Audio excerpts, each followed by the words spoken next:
topic of our presentation regards employers' perspective, and what we want to discuss during this presentation is how employers' needs are affecting the skills agenda of higher education institutions. Where does this problem stand up? We all know that we are not satisfied with the financial resources higher education institutions have, but still quite huge amounts of financial resources are invested in higher education, both at the society level and an individual level. Again, there is a higher education expansion we are all facing. Because of this, the focus put on the outcomes of the higher education institutions is quite increasing. There is a lot of the need of accountability and the need of monitoring how the graduates or how the results, outcomes of universities are doing after they graduate, what's happening to them. So a greater focus is put on stakeholders' perspectives and how and what do they need from higher education institutions. In order to understand what their needs are, first of all, we have to know who the stakeholders are and to continuously analyze what their needs are. At international level, regarding employers' perspective, we have CHEER survey, which is quite famous, but it happened a long time ago, and it happened in more than 10 European countries. We have the Reflex survey project, and now we have a lot of national and institutional surveys conducted by each institution regarding how employers perceive the graduates' quality. In Romania now, we even have a kind of a legislative framework which requires for each institution to account for which is the satisfaction level of the stakeholders, both graduates but also employers. What we analyzed was to see which are the factors which influence the employer's needs. And what the literature says is their previous experience with the graduates is influencing their satisfaction level regarding the graduates. And indeed, the results we obtained showed us that those companies who had previous experience with our graduates and they were satisfied with their quality seem to be more reliable on the quality of the higher education institution. Another factor influencing is their needs, their individual or their company needs. Another factor I would like to emphasize is the fact that higher education institutions should not only react to employers' needs. So besides the fact that they have their own needs, what we should do is try to influence and try to determine somehow which their needs are. And there is a controversy going on, so strongly debated idea is, should we do what they require, or should we somehow estimate what their needs are, or should we even try to influence their needs? And what I vote for is the certain perspective. I suppose we should try to influence what the companies need and how they use basically the outcomes of our educational services. Again, the literature is quite rich regarding this topic, and there are a lot of studies analyzing which are the main dimensions regarding the quality for higher education institutions. And if you have a discussion with employers, you'll notice that they are mostly focused on how higher education institutions are relating to employers and the economical environment. So collaboration with the economical institutions, how they respond to their needs would seem to be the most important aspects for employers. Another interesting study proves that for employers, not only the cognitive skills are important, but also the non-cognitive ones. It was a study conducted both in the 80s and after that later in 2002, which proves that employers strongly appreciate the fact that the graduates have non-cognitive skills, such as they are reliable, they are self-disciplined, they are loyal persons, they are obedient persons. Which I also want to emphasize that study was conducted for low-skilled jobs. So the question is, do they still need those non-cognitive skills for high-skilled jobs, which we are referring in our presentation? Another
claim to have the representative results for this study.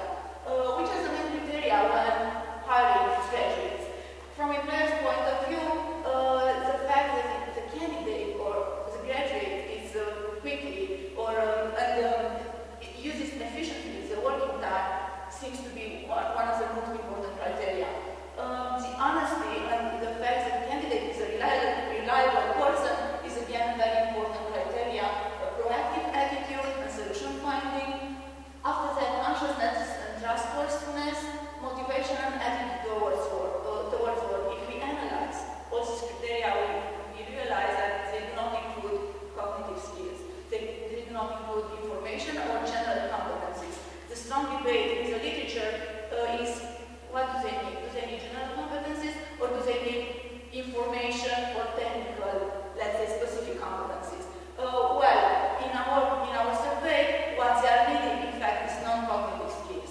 It's mostly regarding attitude and not only what graduates know. The least important criteria, this is again very important, seem to be their experience in unskilled jobs.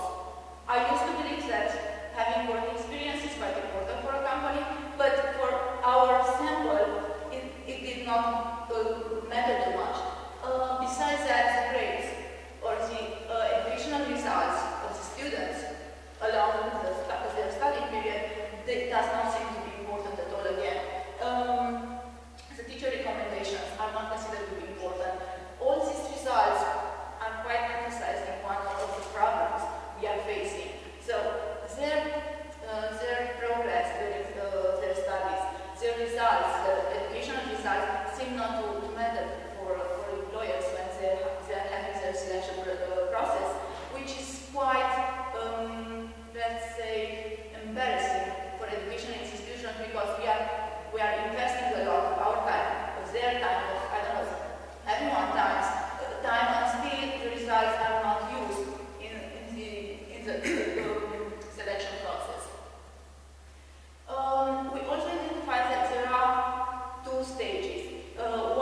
using the theoretical information.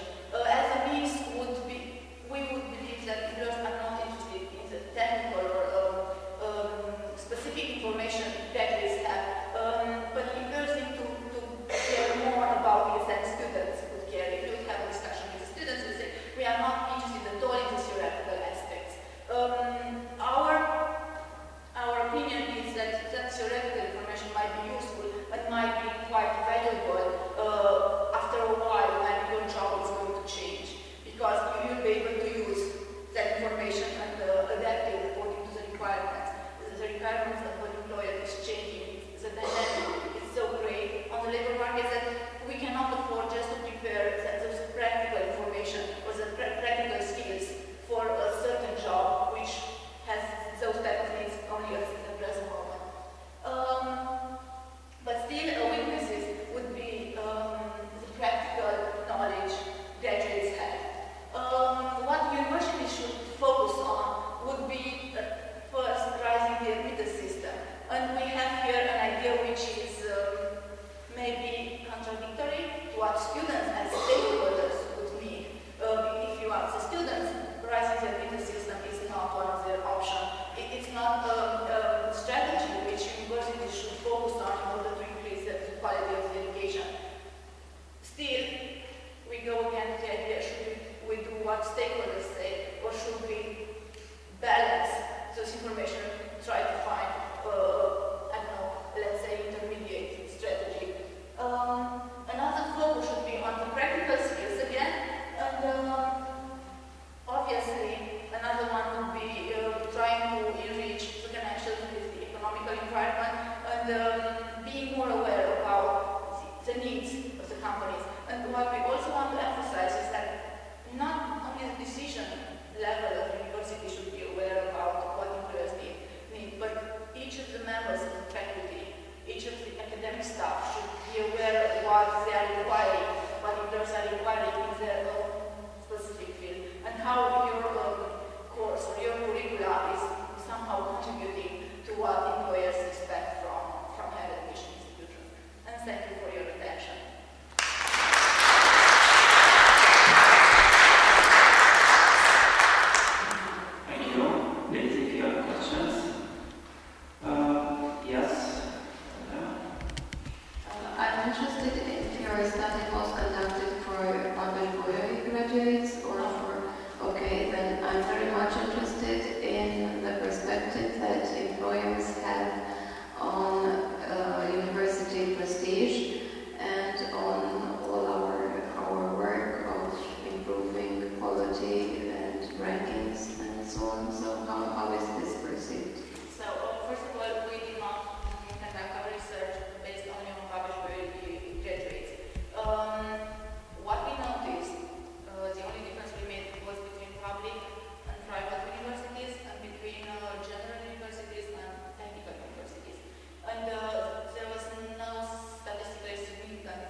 Thank you.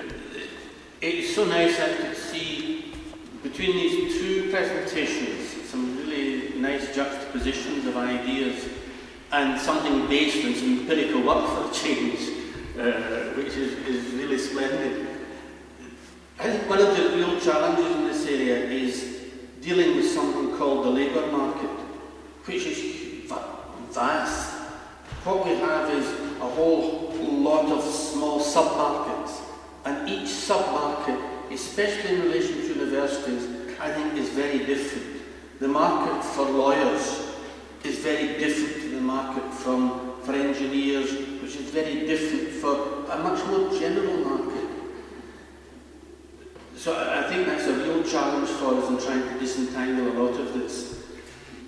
Committing the sin of generalising, I was struck by the previous presentation's comments about the challenges of getting academics to address the real problems of the post-Bologna curriculum. And in your presentation, a lot of the issues were to do with, actually it's not lack of discipline-based skills and knowledge in the curriculum that is a problem. If in many cases, setting aside the professional areas, having a good degree is essential to get past the starting post. Employers use it as a cheap selecting device for them. If they've got too many applicants, they'll insist on a higher level of degree. If that still leaves too many applicants, well, if PhDs only. Goodness knows where we go if you're left with too many applicants then.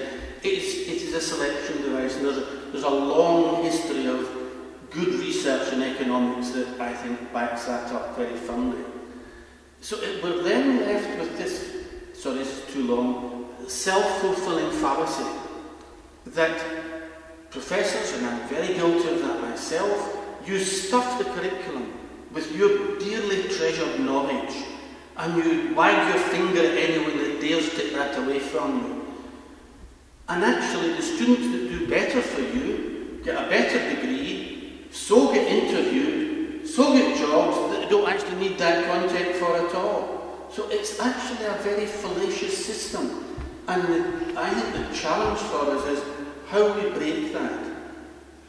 There's a phrase just now in the United Kingdom about never let a good crisis go without taking advantage of it. And in a way I think for us all, the crisis that we're currently experiencing, having to ask ourselves very carefully about what goes into our curriculum, what is really valuable, balancing up the needs of the different bits of the labour market with the very important point Duncan made earlier, seems to me to be an important way forward. I'll be very sorry for the length of my comment. I'd be very interested in your views. You touched quite many points which are very important, and I will refer to some of them at least. It's very important to the results of the study is based on Cluj area, which Cluj area is not really representative because, as you said, the supply of graduates is huge. So the candidates, all of them most of them have higher education studies, and in this area it will be even more difficult to find people having no higher graduation study. So that's quite a problem. Another issue would be the fact that yes, it's very difficult to touch that general information because the needs strongly depend on the field. So you have different needs for law departments, you have different needs for mathematical department, or psychology, or economics. What was the last point? It's okay. One more question, please. Yes. So, against me, it's a beautiful presentation and remarkable points of collection of databases. Also, I think you make a statistical point of view, very good point. Only I don't understand in conclusion about admittance, increases standards of admittance in, I think, in faculty. So, it's only my opinion, like a small comment, it's about the admission. It's not linked only by higher education system, it's linked by high schools, because we have not a good level in high schools, and we have we have no the population to focus to increase the standards of admittance. Or maybe you're thinking about the sub-markets, like Norman says, so about different specialization. This is the point. I don't understand if you want to comment. Thank you. We asked employers what do they believe to be important for increasing the quality of the education system, and one of the points was having an admittance system. We also asked students what's important for a higher education institution in order to raise the quality, and the admittance system was not among their factors. That was the difference was quite huge. So employers could mention, yes, having a selection stage, but your institution would be helpful in order to increase the quality, but it was only them. Maybe academic staff, but not students. Yes, thank you. Please, if you have